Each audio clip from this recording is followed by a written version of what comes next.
Muchas gracias por la posibilidad de compartir estas ideas en este espacio. Y veo que tiene una linda comunidad, que siendo las 11 de la mañana acá en Chile, tienen cerca de 100 personas conectadas, lo cual lo encuentro maravilloso. Así que me imagino que hay un interés en distintas partes de este mundo por este tema particular y también algo que los une, ¿no? Esta comunidad. Sí, muchas gracias por el espacio. Gracias a Para, ti. para poder disfrutar más de la charla, les sugiero poner el modo hablante, Mm. dado que van a ir apareciendo algunas imágenes y voy a ir haciendo un poco de magia tecnológica. Entonces, si ponen las imágenes chiquititas no se va a alcanzar a ver tan bien. ¿Sí? De todas formas, lo más importante es la historia más que las diapositivas. Las diapositivas es solo un complemento. Entonces, mi nombre es Francisco Villalón, soy médico de profesión y practicante, instructor de mindfulness hace ya varios años. Y estoy muy contento de estar acá, en este espacio, y también muy contento del periodo de la historia que estamos viviendo. Un periodo donde estamos encontrándonos con cosas que quizás hace 100 años era imposible ver desde la perspectiva de la tecnología y la ciencia. Entonces se empieza a haber un diálogo muy interesante entre tradiciones y entre el diálogo de la ciencia. Entonces les quiero presentar algunas de las cosas que más me han llamado la atención. Y para partir me gustaría preguntar cuál es nuestra humanidad compartida en este momento. Si podemos levantar la mano, primero, ¿quiénes han escuchado algo de mindfulness? Para tener una idea general. Pueden levantar la mano en la cámara. Bien, qué bueno, la mayoría. ¿Cuántos de los que estamos acá estamos respirando? Ah, bien, qué bueno. A veces me asusta que alguien no levanta la mano y no sé. ¿Y cuántos de los que están acá han estado 10 minutos sin hacer absolutamente nada? Varias personas, qué bueno. Interesante, esa es nuestra humanidad compartida. Pero me imagino también que muchos de nosotros y nosotras, al despertar en la mañana, vemos nuestro celular y más que nunca tenemos cientos de mensajes, de WhatsApp, de tareas, de correos, de etcétera, ¿no? Más que nunca tenemos información en nuestro bolsillo, más que en ningún otro periodo de la humanidad. Pero nuestros recursos cognitivos y cerebrales son los mismos que hace 100 años atrás. Entonces, ¿cómo podemos adaptarnos a esta increíble cantidad de información que nos ha permitido una cantidad de progreso impresionante, pero al mismo tiempo sin agotarnos por la cantidad infinita de información que hay? Y al mismo tiempo, una pregunta que acá rompe la cabeza de muchos científicos, ¿puede nuestra mente, que surge del cerebro, cambiar el cerebro? Quizás hace 30 años atrás o 40 años atrás se pensaba eso, ¿no? Que la mente surgía del cerebro y ahí quedaba, pero ¿puede ser al revés, que la mente cambie el cerebro estructuralmente, que se pueda medir? Preguntas que llaman la atención, ¿no? Y eso es lo que quiero hablar un poquito. Primero, ya veo que varios conocen de mindfulness, pero tener una noción general de todas formas. ¿Qué es mindfulness? Y creo que esta imagen lo resume muy bien. Quizás ya estamos en la mañana con el celular, con todas las tareas, lo que tenemos que hacer, etcétera, etcétera, con esta mente de mono saltando de rama en rama. Y al lado está el perro, está donde está. Y podemos entender mindfulness como ese modo de prestar atención al momento presente, pero con una actitud en particular, abierta, con curiosidad, amable y libre de juicio. Entonces notamos que prestar atención no solo al momento presente, sino que con una actitud en particular. Y eso se puede practicar de varias formas, ¿no? Desde la práctica de la meditación, que quizás más de alguna persona tiene presente en eso, pero también lo podemos practicar en nuestro día a día, incluso al dar esta charla en este momento. Mientras hablo, noto mi corazón latir un poco más rápido de lo habitual, noto la planta de mis pies en el suelo, noto sus caras y noto que de repente pasan algunos pensamientos pensando en la diapositiva que viene después. Entonces podemos prestarle atención incluso en situaciones de un poco más de ansiedad social, por ejemplo, incluso en situaciones de mayor estrés, o en cosas que tenemos que hacer todos los días, como lavar los platos, barrer, alimentarnos, etc. Prestarle plena atención a ese momento. Entonces, para apoyar un poquito a la persona que está hablando y también que genera esta pequeña comunidad, les invito a por un minuto tomar una práctica de meditación de respiración. Primero poniendo ambos pies sobre el suelo con un cambio de postura. Podemos cerrar los ojos o dejarlos semicerrados, iniciando con una respiración profunda,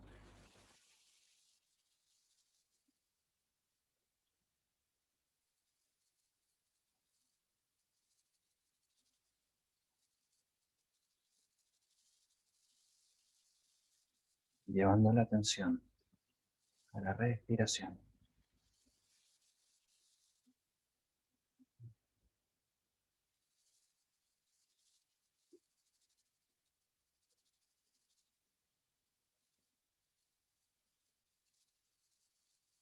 notando cómo entra el aire al inhalar y sale al exhalar,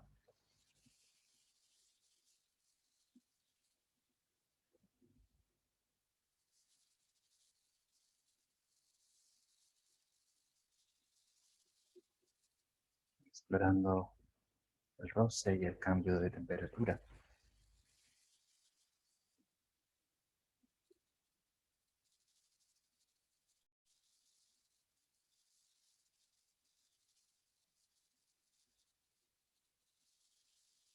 notando la respiración en este momento,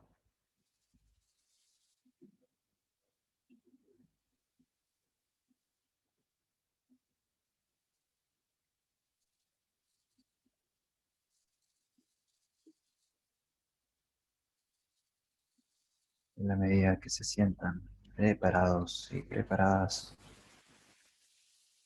moviendo los dedos de los pies, de las manos,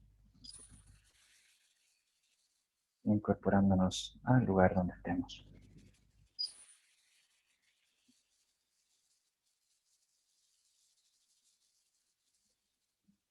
Una breve práctica de meditación. Si pueden escribir en el chat en una palabra que notaron durante esta experiencia, me puede dar un feedback interesante. En una palabra, que notaron con esta práctica. Paz, armonía, bienestar, tranquilidad. Bien. Gracias por esas palabras, sus experiencias. Y es interesante porque estuvimos 2 minutos sin hacer más que prestar atención a nuestra respiración, sin pensar mucho más que eso. Y quizás vino algún pensamiento, quizás vino alguna distracción de algún ruido o alguna molestia corporal.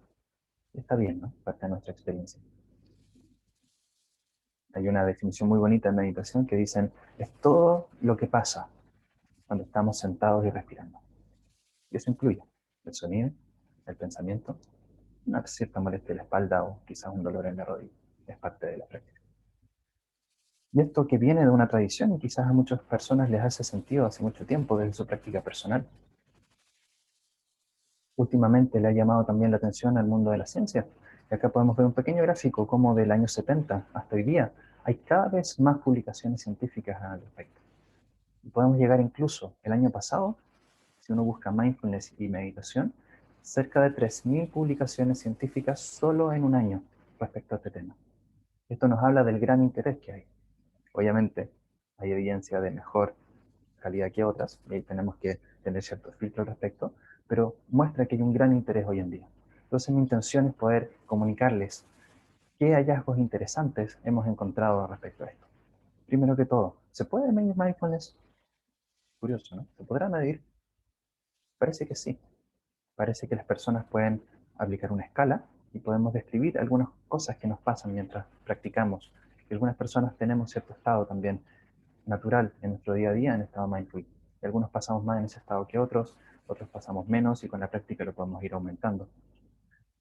Y esta medición se puede hacer a través de una escala que se llama las 5 facetas del mindfulness, donde podemos explorar nuestra capacidad de escribir lo que nos pasa. ¿Sí? Noto tristeza, noto cierto malestar, noto ansiedad.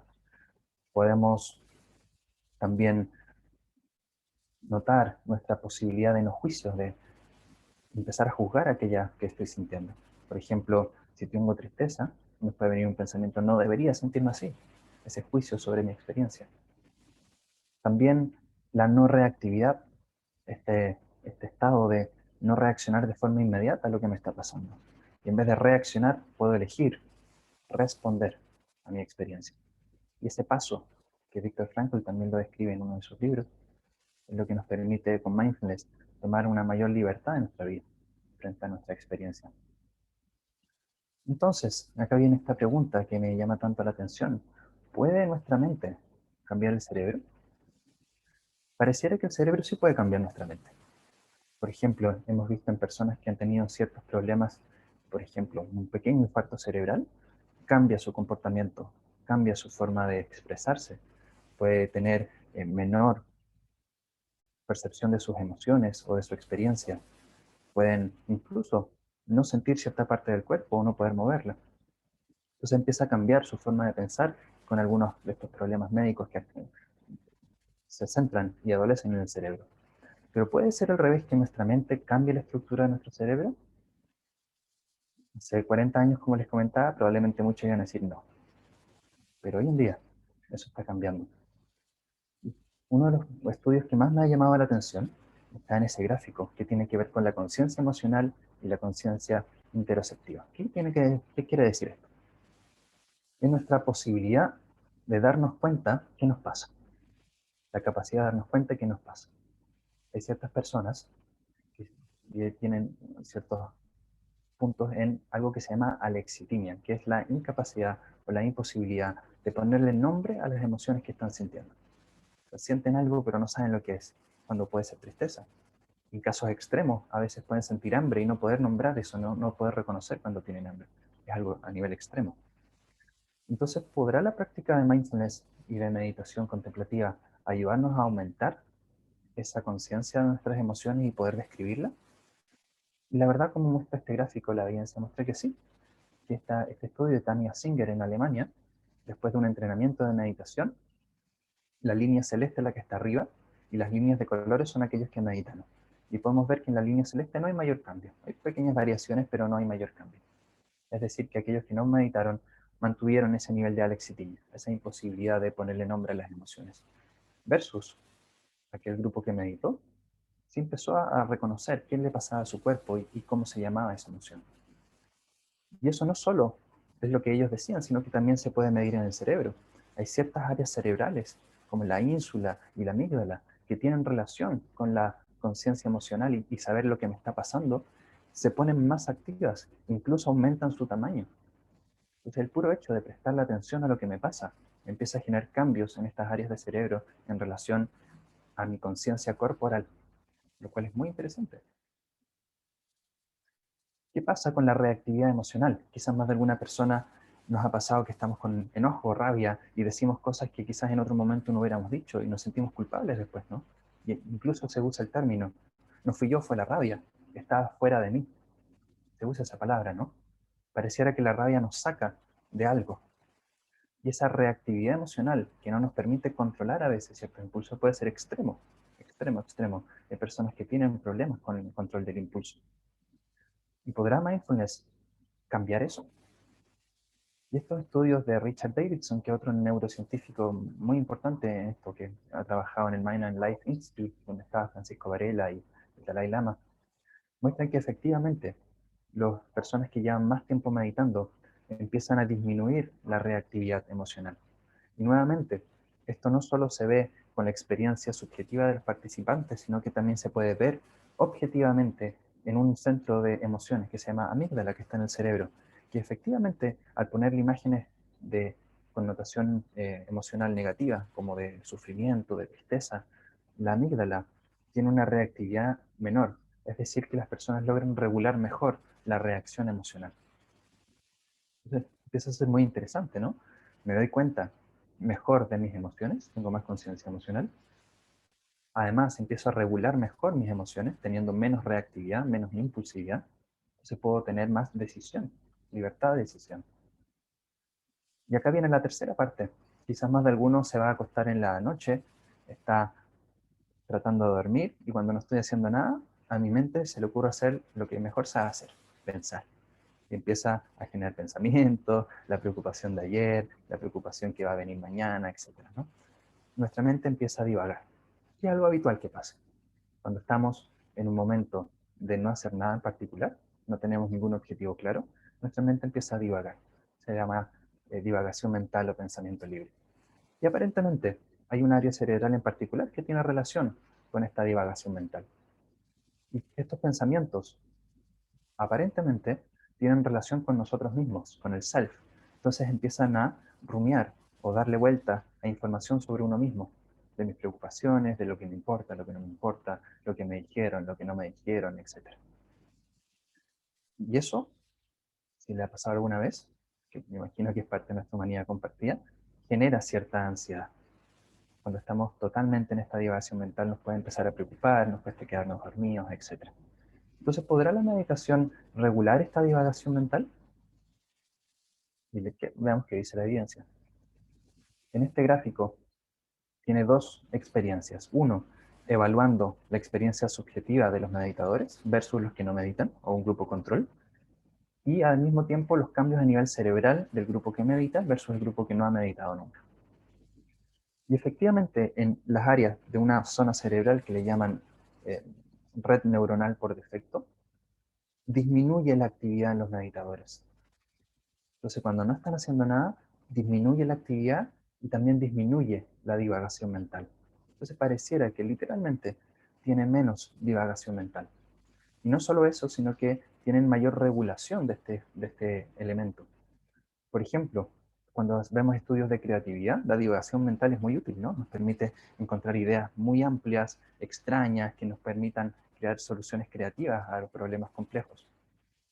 Entonces, no solo tienen una regulación de esta divagación que puede ser negativa, sino que nos permite aumentar la divagación creativa cuando necesitamos esto. Entonces no estamos bloqueando el centro, sino que estamos regulándolo y teniendo nuevamente mayor libertad para controlar estas diferentes formas de experimentar en nuestro mundo. Entonces, tres cosas interesantes. Más conciencia emocional, mayor regulación emocional, mayor regulación de nuestro pensamiento. Si logro esas tres cosas y las voy cultivando en el tiempo, ¿podré disminuir mi estrés, mi ansiedad? Pareciera que sí, ¿no? Pero una intuición la tenemos que ir a corroborar en el mundo, ver qué nos responde el mundo cuando vamos a hacer un experimento. Y esa es la pregunta que se hicieron varios investigadores. ¿Influye en el estrés? Y la verdad es que sí. Aquel grupo que medita pareciera que a través de estos mecanismos que acabo de mencionar, logra regular la percepción subjetiva de estrés, puntúan menos en las escalas de estrés. Pero quizás hay gente muy entusiasta que le gusta tanto la meditación que contesta que sí a la encuesta para beneficiar esto. Entonces quizás algunos investigadores más suspicaces dicen, no, pero vamos a ver pruebas objetivas, que la gente no pueda cambiar su opinión, simplemente midiendo lo que dice el cuerpo. Y efectivamente, cuando vamos a ver elementos de estrés a nivel corporal, que se mide con la adrenalina, el cortisol y algunas hormonas de inflamación, también son más bajas. Entonces, las hormonas de estrés también están más bajas. Entonces, no solo la experiencia subjetiva de que medita, que es muy importante también, sino que también objetivamente en el cuerpo disminuye las hormonas de estrés. Entonces, estamos viendo que la meditación sí produce cambios que pueden ser beneficiosos en la salud en el tiempo. Y este es un experimento que me gusta mucho, porque no quiere decir que dejemos de estresarnos. Al revés, la vida tiene estrés y vamos a seguir teniendo demandas y conflictos y problemas, ¿no? Y cada vez problemas con otras personas, problemas a nivel mundial que tenemos que ponernos de acuerdo para ver a llegar soluciones como humanidad. Pero nos empezamos a hacer mejores regulando ese estrés. Nos recuperamos antes, no nos estresamos tantos y nos estresamos el justo medio. Creo que eso es clave en la meditación. No va a hacer que la vida sea color de rosa, pero en la dificultad vamos a ser mucho más hábiles para poder surfear en esa dificultad. Entonces, esto ha llamado mucho la atención de los investigadores porque tenemos mecanismos de cambio a nivel cerebral y a nivel subjetivo. Tenemos efectos en el estrés. ¿Tendrá efectos en la salud? Es una buena pregunta, ¿no? O al revés, ¿podrá tener un efecto a nivel social? ¿Podrá a nivel social ayudar a otras personas? Porque algunos pueden criticar, no, la meditación es algo muy individualista, egoísta, tú te vas a un lugar, te quedas sentado, no haces nada, no ayudas a otras personas. Mira esos monjes que se van ahí por años sin compartir con la sociedad, ¿no? Entonces puede haber una crítica frente a eso. ¿Qué muestra la evidencia sobre el aporte social? Hay varios estudios que muestran dos cosas. Primero, nuestros aparatos biológicos que nos permiten conectar con otras personas, dígase los sistemas de cuidado de la oxitocina que se secretan cuando la mamá, por ejemplo, da a luz, cuando se genera la contracción del útero, cuando da pecho, cuando nos hacen cariño o nos sentimos parte de un grupo, se libera la oxitocina. Y pareciera que las prácticas meditativas nos hacen más sensibles a algunos de estos elementos. Otro tipo de sistemas, como de neuronas espejo o el sistema de la mentalización, parece que también aumentan y nos hacen más sensibles a lo que le pasa a la otra persona. Pero estos cambios a nivel cerebral podrá generar un efecto en nuestras conductas propiamente tal. Eso es una pregunta que se hizo un grupo de investigadores y agarró cientos de estudios y los revisó uno por uno y fueron viendo, ¿cambian las conductas de las personas, aquellos que meditan versus los que no meditan? Y efectivamente, no solo en escalas subjetivas, sino que en conductas medibles y visibles, eso cambiaba. Las personas tendían a dar el asiento, por ejemplo, a adultos mayores, tendían más a estar preocupados de lo que le pasa al otro, tendían más a donar en ciertas instituciones y en diferentes ejercicios, tenían conductas más cooperativas. Entonces, al estar más sensibles a lo que le pasa al otro, y no solo contagiarme emocionalmente, sino que poder regular ese contagio emocional y ponerle empatía e incluso moverme desde la compasión, me permite tener actos prosociales que nos permiten también tener una mejor sociedad. Entonces la meditación puede aportar en lo social, lo cual me produce, hasta se me erizan los pelos con hablarlo.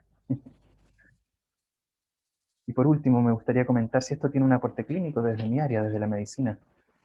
¿Podrá ayudar a personas la meditación en la salud? Y acá me gustaría hacer un pequeño disclaimer o un ojo. Hay mucha evidencia y cada vez más prometedora. Pero no todos los estudios sirven para todas las cosas, ni todas las meditaciones sirven para cualquier persona. Y esto hay que tenerlo súper presente. Hay ciertas prácticas para ciertas personas en ciertos momentos, incluso puede dañar. Entonces acá hay que ser cuidadoso de ir indicándole a ciertas personas. Por ejemplo, una persona que está cursando un cuadro de depresión severo, agudo, eh, la meditación, mindfulness, puede ser perjudicial. ¿Sí?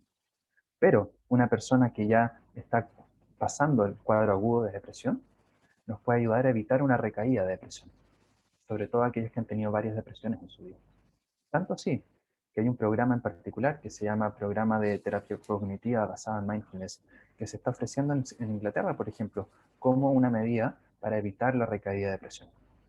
Pero nuevamente, no es cualquier práctica, es un programa específico y no es por cualquier persona, sino que son instructores certificados con experiencia en esa área particular. Entonces, cada vez que uno ve una publicidad de mindfulness, te dice, oh, disminuye la depresión, hay que hacerse esa pregunta, ¿no? ¿Quién lo está haciendo? ¿Qué programa? Etcétera. Entonces, ese es un punto que me gustaría comentar. Pero, de todas formas, hay dos estudios grandes que nuevamente tomaron muchos miles de estudios y los fueron revisando uno por uno para ver qué mostraba la evidencia y mostró que en forma global la práctica de mindfulness, dependiendo del programa, puede tener un efecto positivo en la salud mental. Tiene un beneficio a la salud mental de forma moderada. Y esto puede ser para evitar recaídas de depresión, se ha utilizado para algunos cuadros de, por ejemplo, en personas que tienen un proceso de duelo personal o que porque están viviendo un cáncer en fase terminal. Eso genera mucha angustia y depresión, ansiedad. Mindfulness puede ayudar a aliviar esa angustia y esa depresión. Entonces, nos puede ayudar, por ejemplo, para lidiar mejor con estas enfermedades más graves.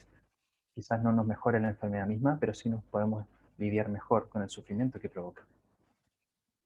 Y al mismo tiempo, por ejemplo, en personas que no tienen ningún cuadro clínico, simplemente están en el trabajo con estrés y ansiedad, también tiene un efecto importante. Entonces, esto nos lleva a pensar que lo podemos utilizar en organizaciones. Y efectivamente hay varias organizaciones que están incorporando prácticas de mindfulness en sus equipos de trabajo. Entonces es bien esperanzador porque nos vamos dando cuenta que entra desde la parte del estrés y la ansiedad, pero empieza a producir cambios a nivel individual, pero cambios también a nivel colectivo. Y eso es algo que merece ser contado y esperamos que siga funcionando así.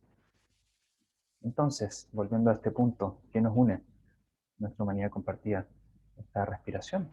Desde nuestra primera inhalación a nuestra última exhalación, estamos tratando de hacerlo lo mejor posible. Y pareciera que respirar por un momento sin hacer nada en particular nos puede ayudar a vivir en plenitud incluso en tiempos de crisis. Muchas gracias.